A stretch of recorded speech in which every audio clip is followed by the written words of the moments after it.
Welcome to Between Two Coaches, a Digital Mentors podcast for coaches, consultants, authors, speakers, and experts. I am your host, Norbert Orlewicz, and in each episode, we've got a conversation with successful and emerging thought leaders in the mentoring industry to share experiences, insights, practical strategies to make a bigger impact with our work. This podcast is sponsored by our Digital Mentors Compass Workshop.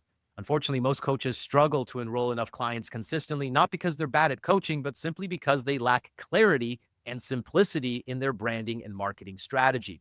And that's why we created the Digital Mentors Compass experience. It's a step-by-step workshop where you will clarify your marketing message and receive an AI-powered marketing report personalized for your specific business and goals.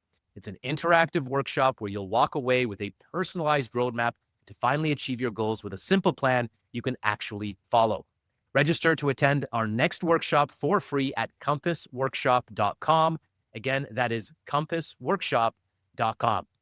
All right, let's bring out our guest here for today. Today's guest is Nick Villareal.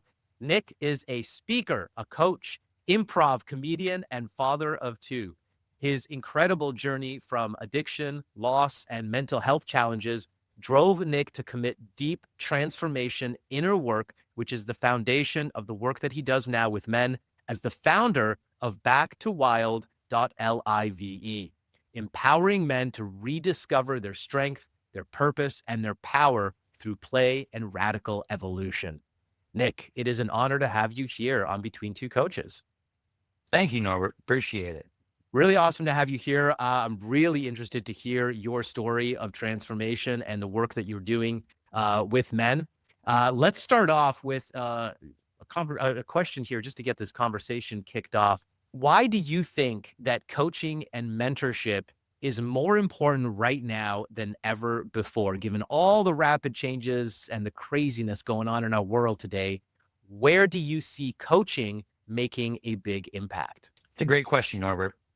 I think with mental health state after the things that we've been through as a nation and continue to go through as a nation and as a world, the separation that's happened, the isolation that's happened has never been more apparent, and the results of that isolation. And I find especially in men who are not prone to reaching out for help or congregating, there's a lot of different aspects to a man, and asking for help is usually not one of them. And so coaching, I find more important now than ever, is because we're not congregating, because we're not coming together, it's really hard to have an accurate reflection of our reality, how we're doing both physically, mentally, spiritually, and all the different aspects that make a complete human. And so, yeah, I think coaching now more than ever, just providing that mirror, and especially the mirror, that community of like-minded individuals, whether it's, in my case, dads, entrepreneurs, and men in general, to be able to share those experiences and those struggles to make them more bearable and ultimately overcome. Yeah, absolutely. I mean, everyone's got their challenges, but I do believe that men have their unique challenges in our Mhm. Western society. You mentioned a couple of things. You mentioned separation and you mentioned isolation, which I think is, very key. And let's go back and talk about that a little bit more. But I want to hear a little bit about your story, because you have an incredible story of transformation, deeply transformative journey. And I find with most coaches have some kind of an experience that they've lived through that has driven them to now pursue and share and impact and improve other people's lives as well. So why don't you share a little bit of that story with us here today, Nick, because it is deeply profound and moving. Absolutely. Thank you for that opportunity. I have a saying, it's the shit in your life that will fertilize your dreams. The fertilizer. Yeah. Yeah. Yeah. I like And that. it really is, I had a great childhood growing up, just like we all do. And that's one thing I tell new parents. I say, well, you're gonna fuck them up. I don't know, for all those parents out there, but again, that's what gives your kids something to rise above. And I was no different. Labeled mental health issues, ADD, ADHD. I'm sure half of us out there can relate to getting some sort of label early in life, defining ourselves by it, and then, allowing that to dictate our lives. And I was no different. I found myself, seeking things outside of myself, later led to drugs, alcohol, becoming a meth addict by the time I was 18, and then a father by 19. And, there's no better place to meet a partner than in rehab, of course. That's what they say. So that on my men's journey, taking on more responsibility than I was ready for. I know that happens to a lot of people out there, especially men trying to be providers. Um, Later, got divorced, and through a series of events, experienced a whole bunch of highs and a whole bunch of lows, just like we do in our 20s. Later found a beautiful woman, my partner. We were ballroom dance instructors together, and it was a beautiful life for a little bit. And that was 2015. And life was really good. For the first time in my life, things were balanced. I was working a bunch, my mental health wasn't really getting in my way. And right when things get great, you're always curious, what's next? Well, we went on our honeymoon in May of 2015, came back and found out that she was pregnant. And then the week after that, we found a lump in her left breast. And, not going to jump to conclusions. We then moved from Nashville, where we were living, to California to be closer to family. And when we got to California, we found out it was cancer. And that was not easy, being pregnant with cancer and having so many unknowns. It's the craziest feeling. That should be the happiest time in your life, and really you're stressed out more than ever. And again, this isn't just my story. This is a story of so many people that have found themselves in these extreme situations, not knowing the outcomes and not having the tools to get through them. Luckily, through that time, though, previous to us getting married, I had just gotten my yoga instructor um, certification. So yoga really helped me through this time when I developed a deep practice. But 7 months after we were married and she found out she was pregnant, my daughter was born at 3 pounds, 11 ounces. And I spent the Christmas of 2015 going back and forth between my daughter and the NICU and my wife, who was losing consciousness. And that, that woke me up. That woke me up to the bigger picture. And February 15th, 2016, my wife, Becca, passed away. And I was left a single dad. And that shit was not easy. I laugh as a defense mechanism, but I've also processed a lot through it.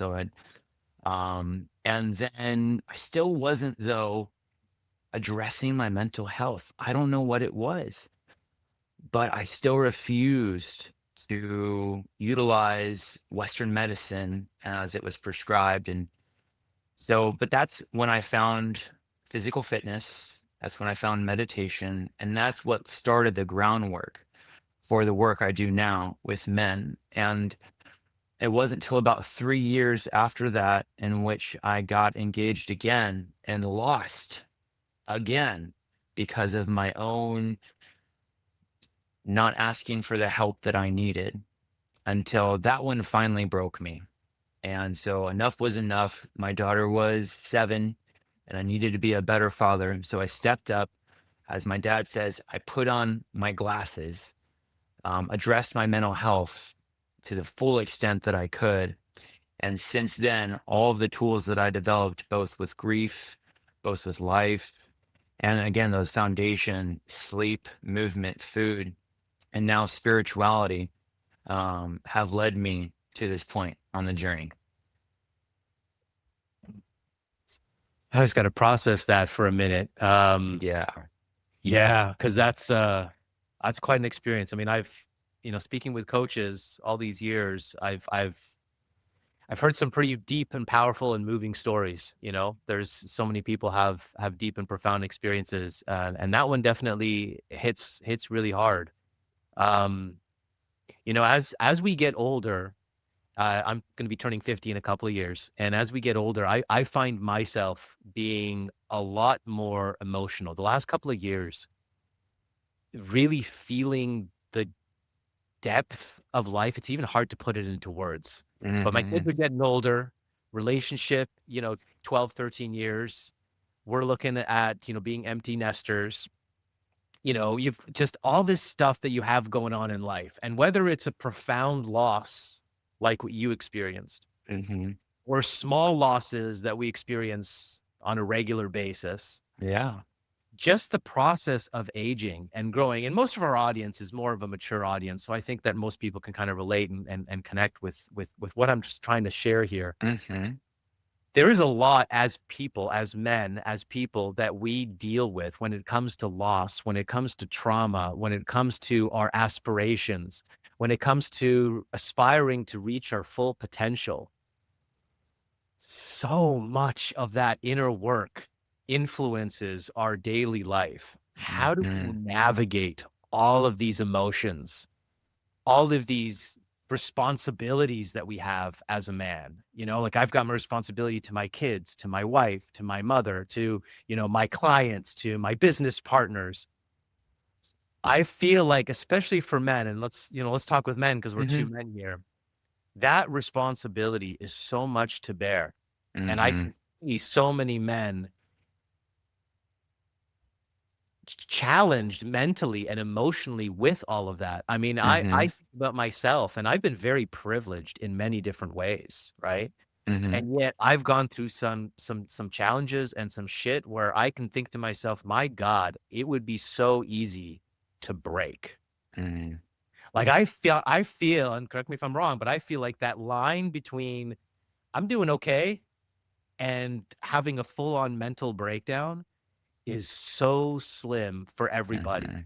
Like I haven't been diagnosed with any mental issues. I don't take prescription medications. I don't feel like I have any mental issues. And yet I can totally relate that I know that there's been points in my life where I was on a thin wire.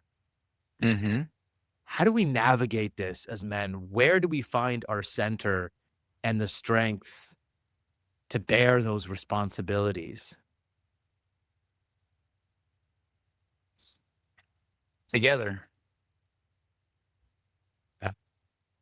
Idealistically, because it wasn't until I came to the realization that life isn't a solo game. It wasn't until I had those experiences that I started to lean on more people. I started to say, wow, I can't do this all on my own because it's literally driving me crazy. But if we're not at that point yet of reaching help, I would say, the emotional attunement comes from the awareness of any given moment and how we relate to our reality, your philosophy, and you know um, what was the saying that um, philosophy will follow physiology, Mm.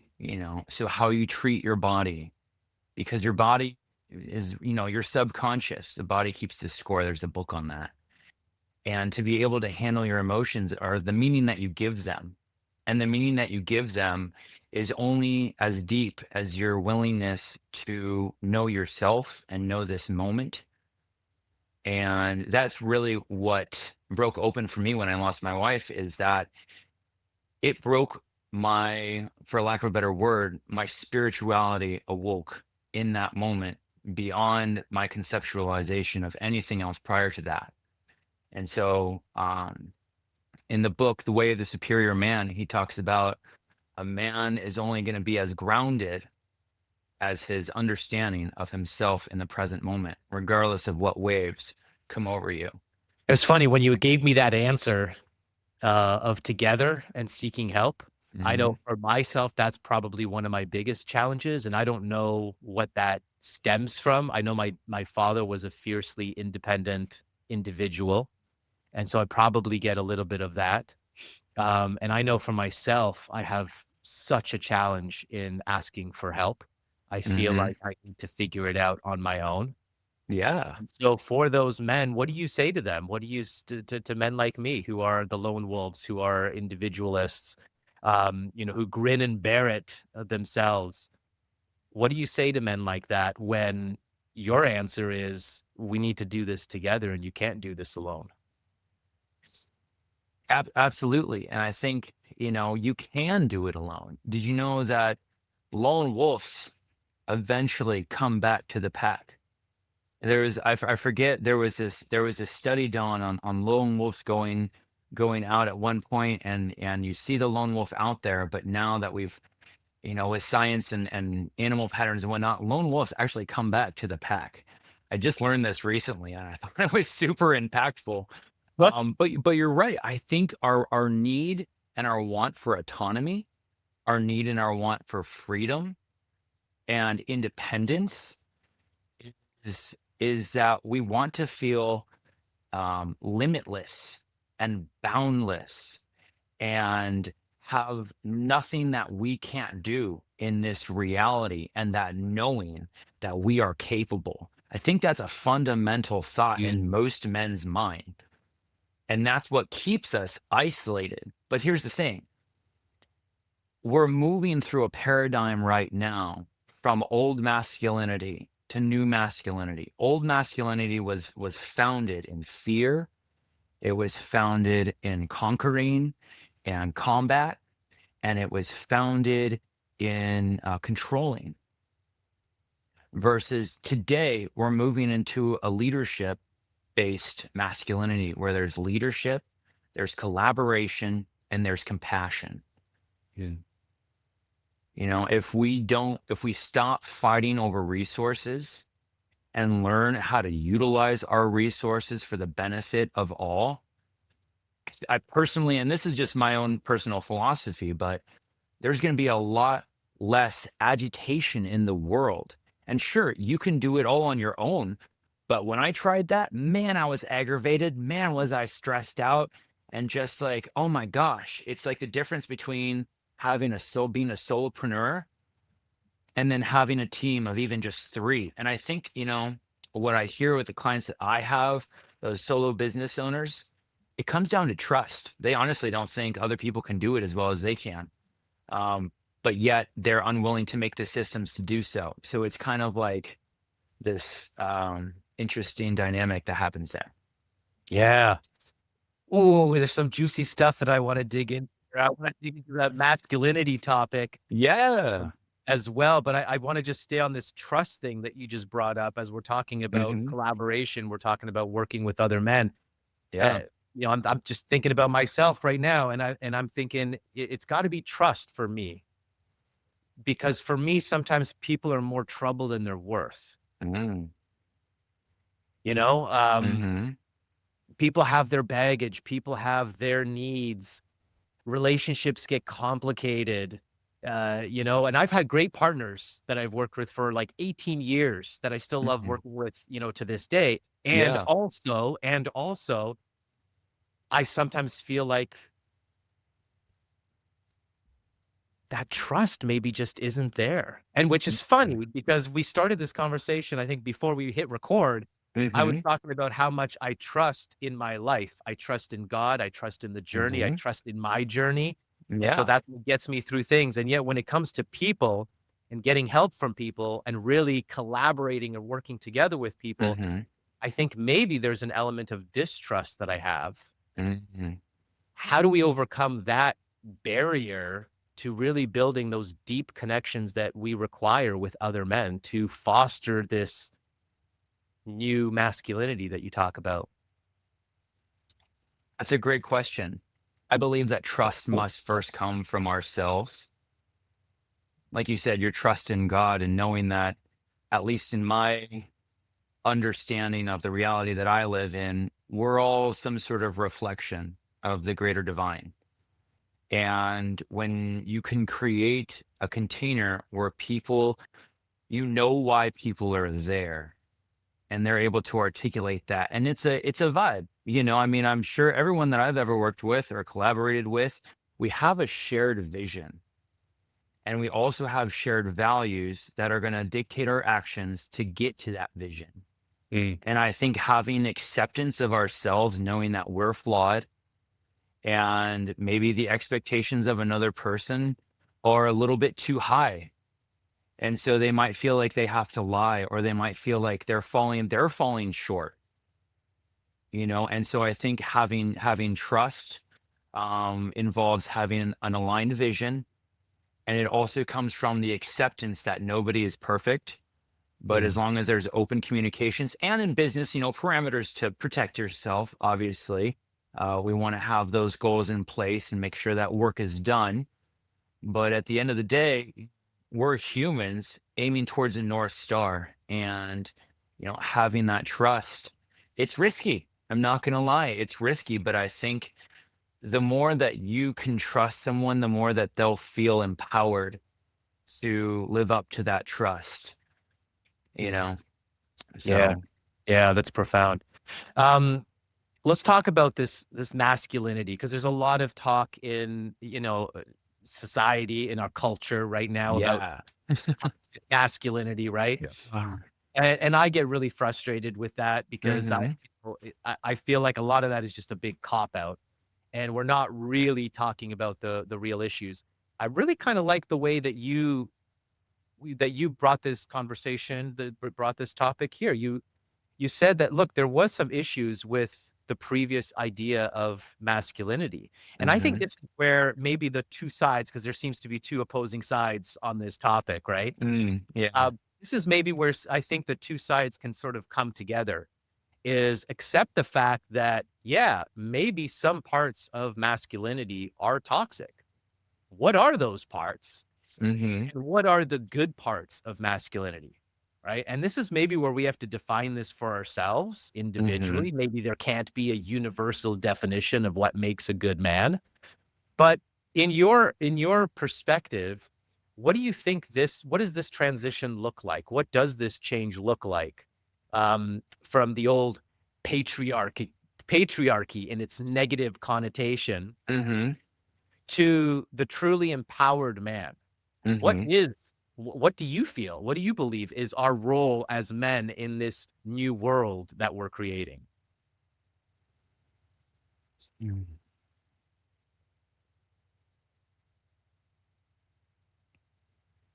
So I think I'll answer your question in two parts. The first answer to that is consciousness.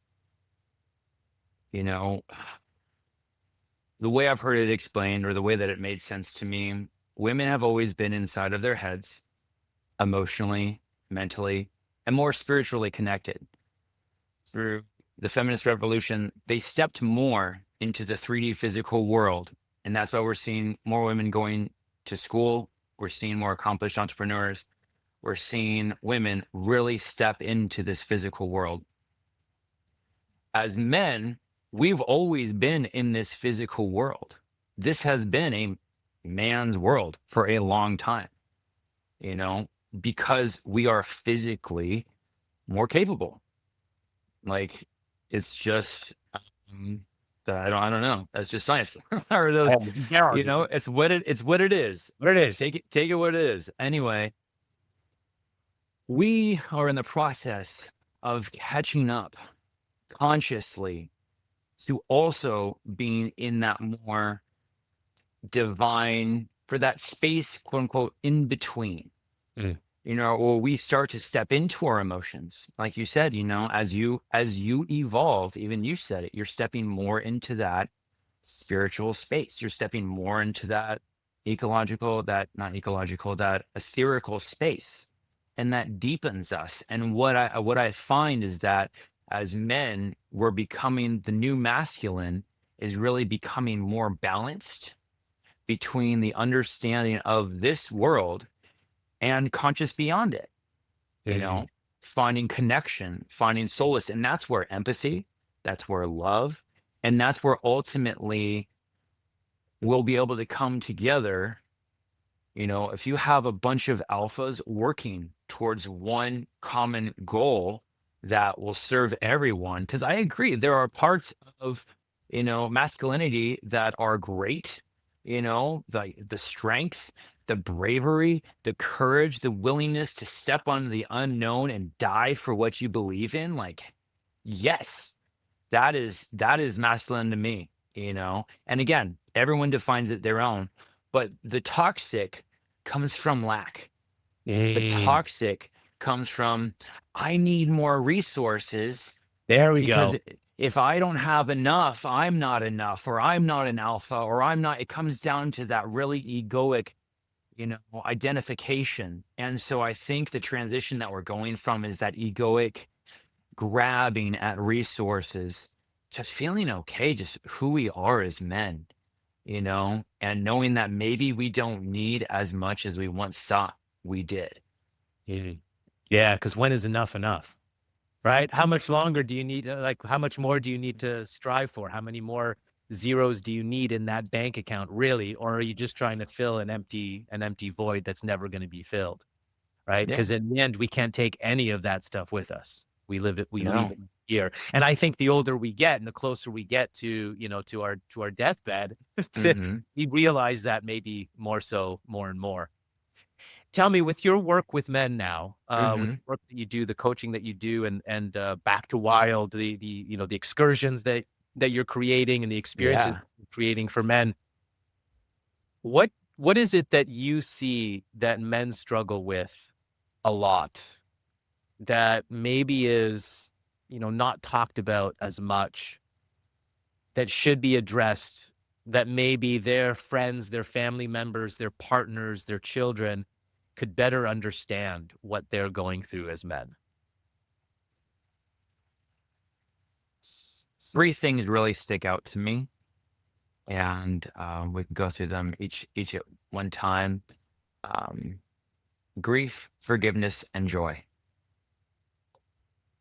You know, Well, that's a trifecta right there. That is pretty good. S- Grief, forgiveness, and joy. Yeah. yeah. Wow.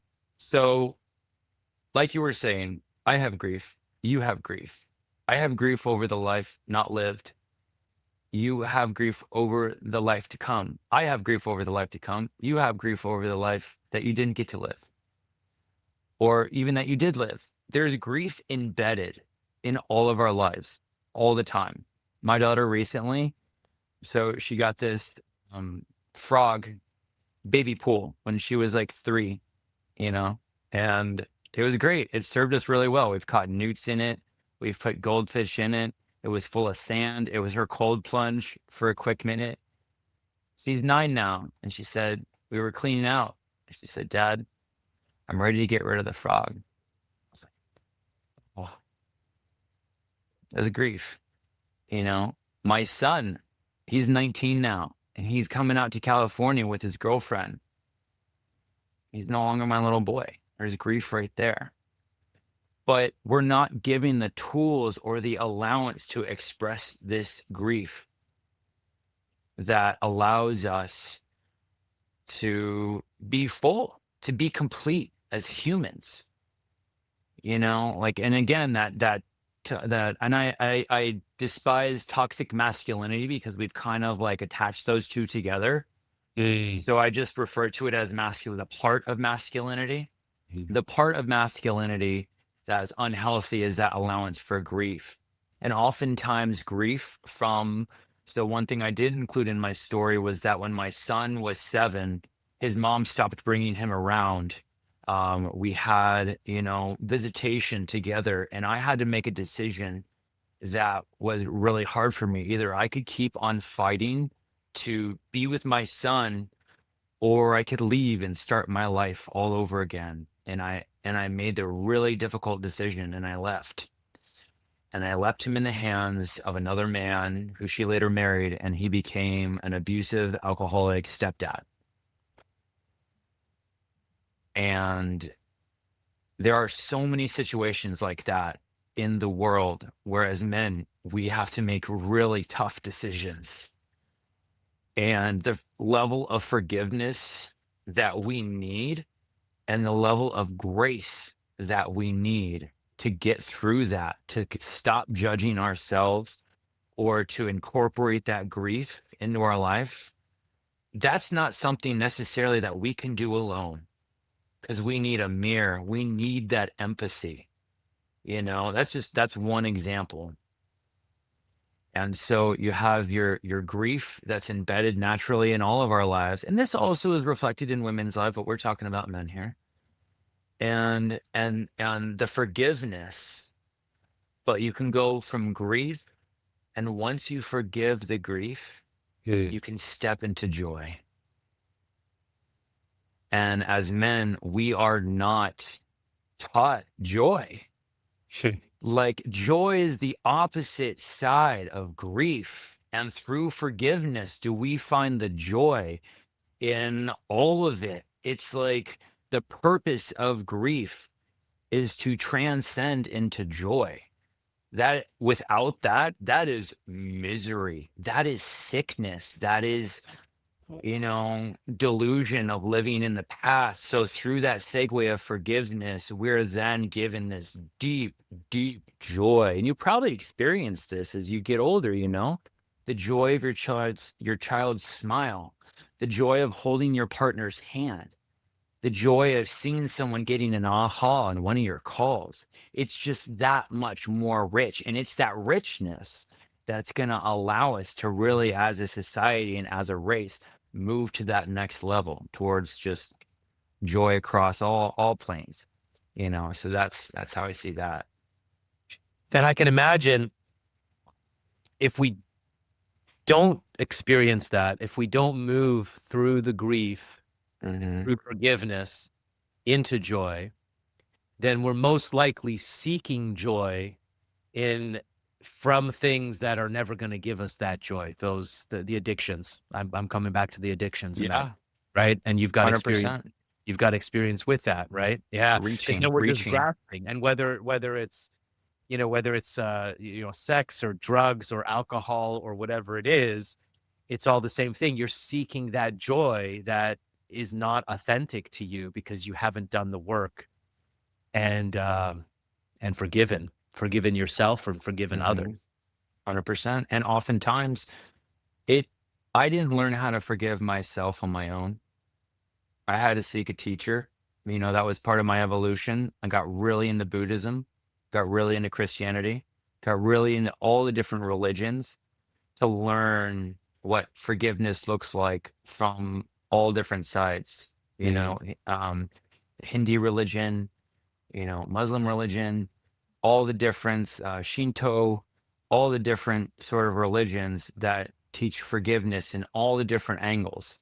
To be able to do it. And, tons of therapy, men's groups, yoga communities, and nature. Let's talk about that a little bit. Let's talk about nature a little bit.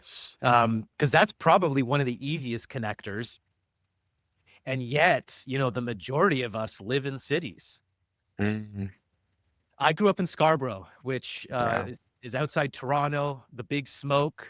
I mean, I grew up with very little nature in my life. I got the privilege of being able to move out to Vancouver for theater school in my early 20s, and I just got lost in the mountains. I became a snowboard bum, started smoking a little bit of ganja out here. Yeah. Had some psychedelic experiences, and I became one with the forest. I had those experiences in nature, and they were deeply profound and deeply moving, and it's what's kept me out here in the West. How important is our connection to nature, especially for men in the city? Like, how much do we need to prioritize this? What do you think on that? Oh my gosh. It's just like the fish looking for the ocean. Yeah. It's like nature is, you are nature. We are nature.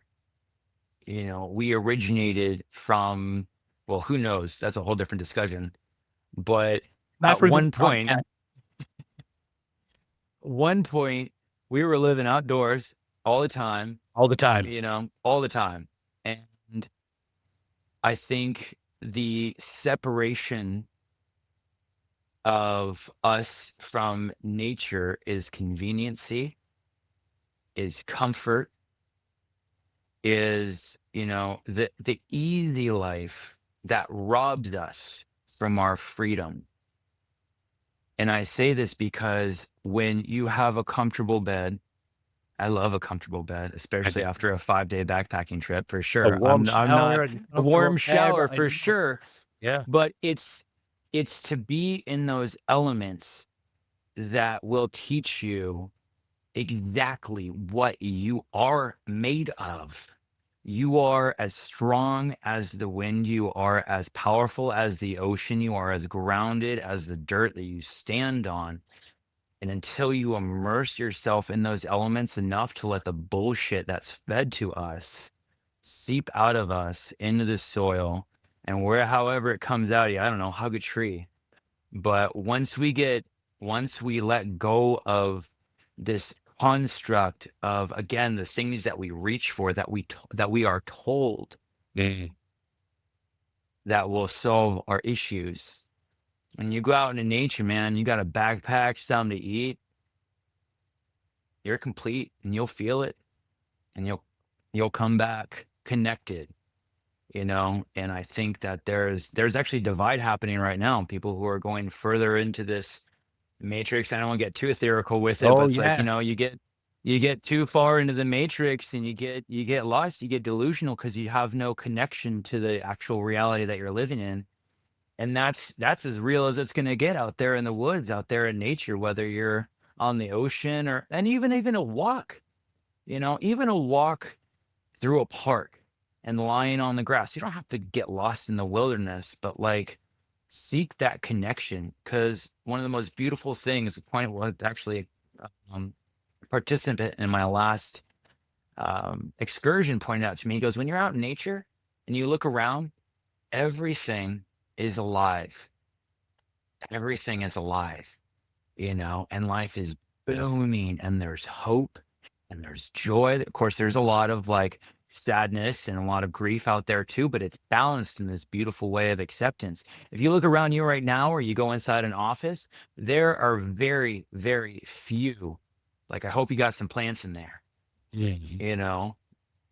So, Yeah. It's interesting. We started this conversation talking about separation and isolation, hmm right? As the yeah. biggest thing that are challenging men. And, we talk about the civilized world, living in a hmm city, you're separated and isolated from like from your source, from your source. 100%. Your most natural self. The cord has been severed, and you know, we've been sold a sacrament that no longer connects us to ourself, you know?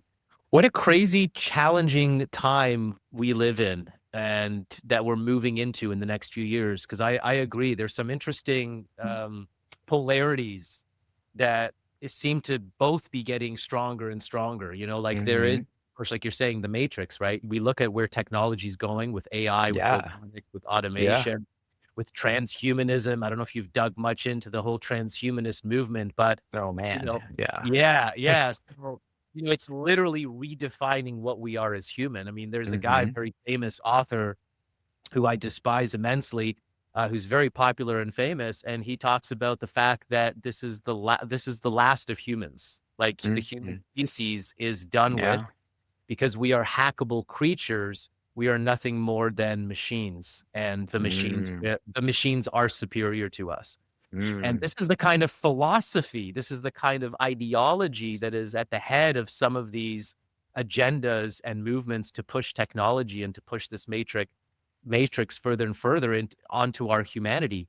hmm And yet, that is the complete opposite of what makes us feel human, and what makes us feel joy and fulfillment and purpose. hmm And so, how do we navigate this crazy world of amazing, incredible technologies that have incredible benefits for us hmm and yet retain our humanity,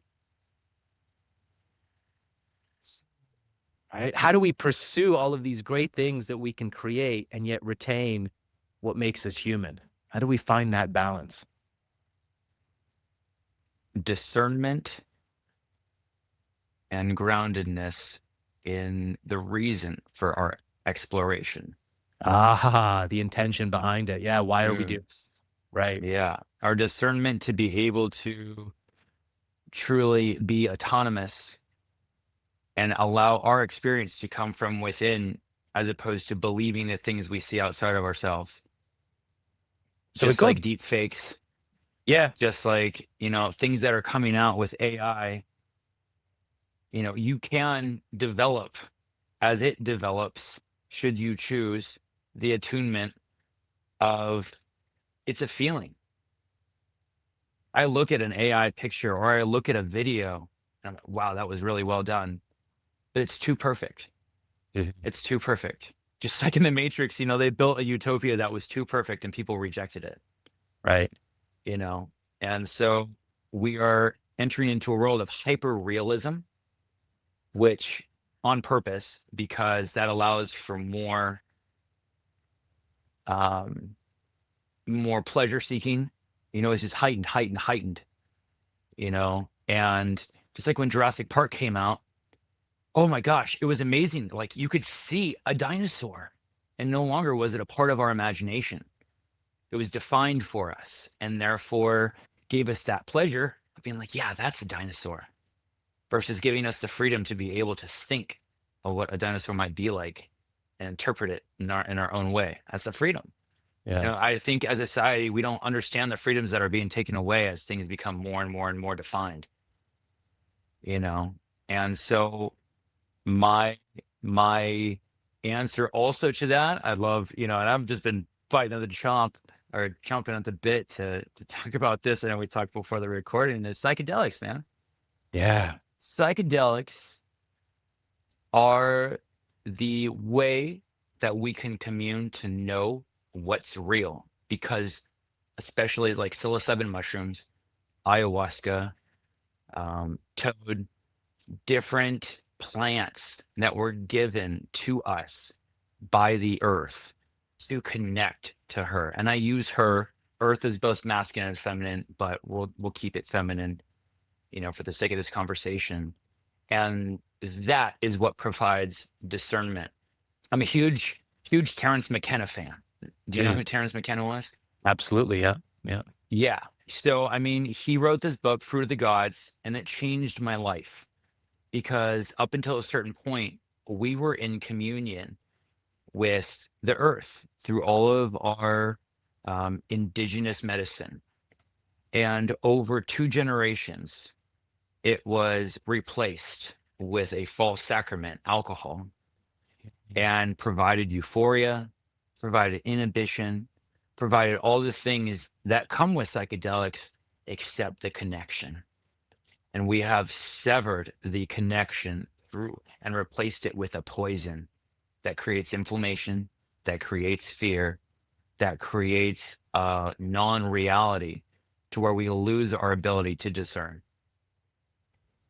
I have to come back to something that you mentioned when you first mentioned toxic masculinity and the new masculinity, and you talked Yeah. about the old masculinity was rooted in fear and Hmm. conquest and control. And now when Yeah. you brought up when we started talking about technology and you said the important thing is the intention behind it. Why are we pursuing these things? Hmm.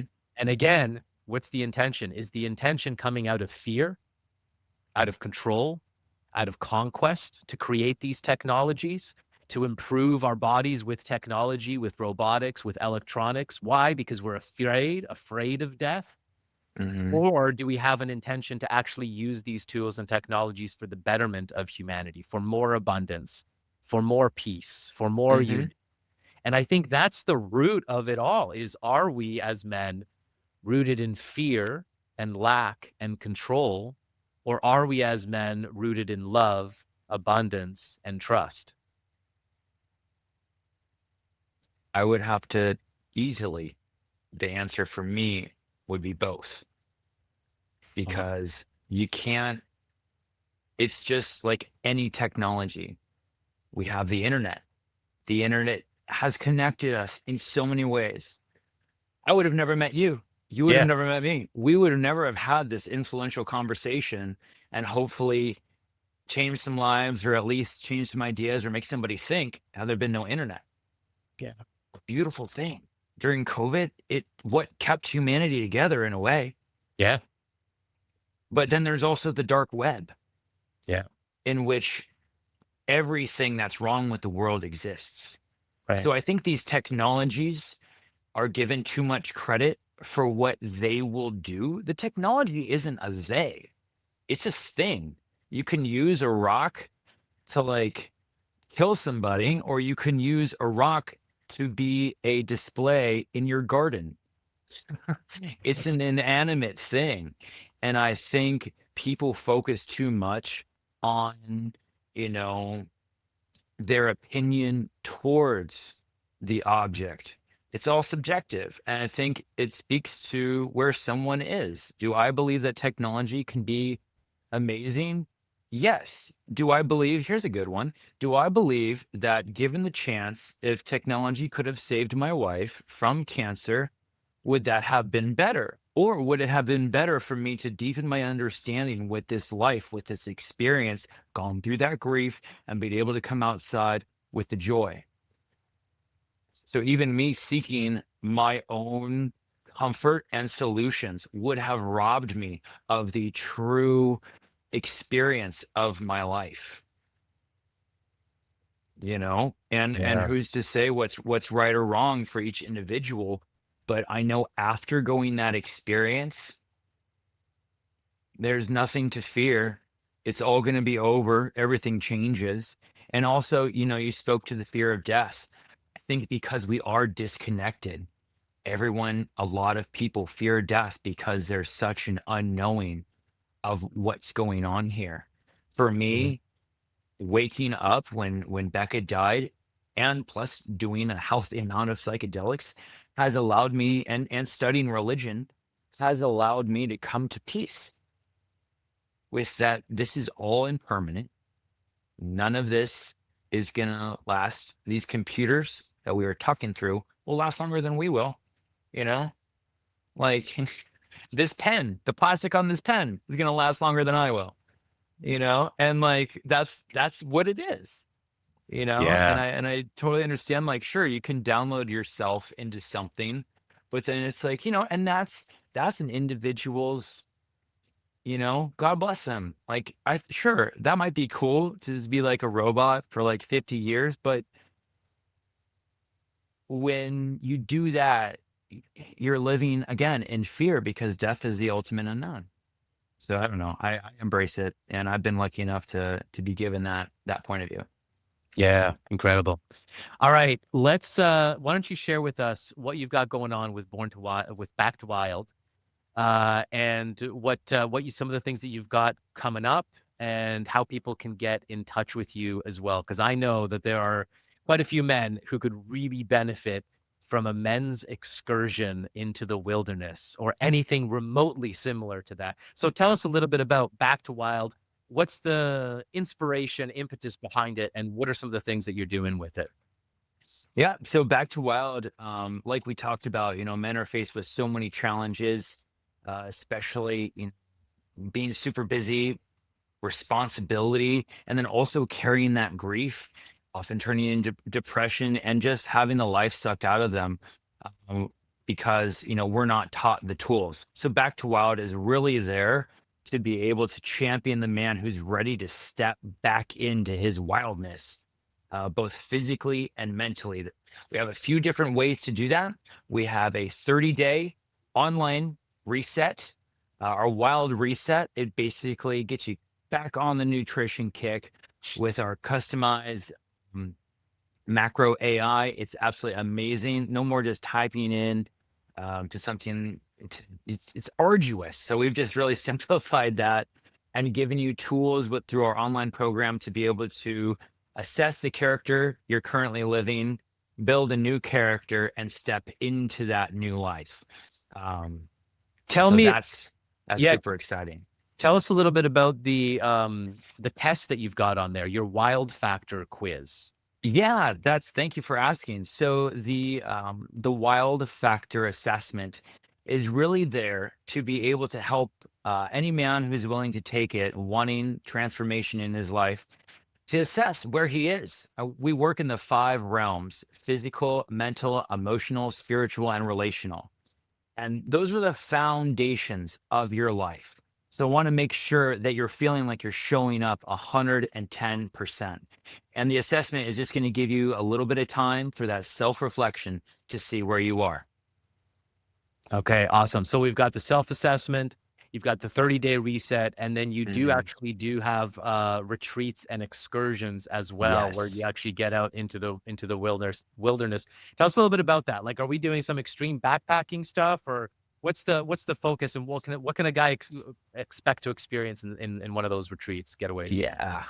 Thanks for asking. So it just depends on what your level of extreme is. you we do anywhere from 3 to 12 mile backpacking excursions one way. Elevation just depends on where we are. We have them in California currently and are going to reach out to Oregon, Utah, Montana, Appalachian Mountains, all over, and eventually go international. These are really the hero's journey, like the hero's journey. If you're looking to challenge your body, your mind, um, deepen your philosophy about life, let go of your grief, be supported in forgiving yourself, and really step into that joy, this would be an adventure for you. And it's definitely taxing. Um, yeah. And we do everything from, talk therapy and our, well, I won't use the word therapy, but we talk and support each other. There is some plant medicine in there as well, and truly stepping through a portal for anyone who's wanting that journey.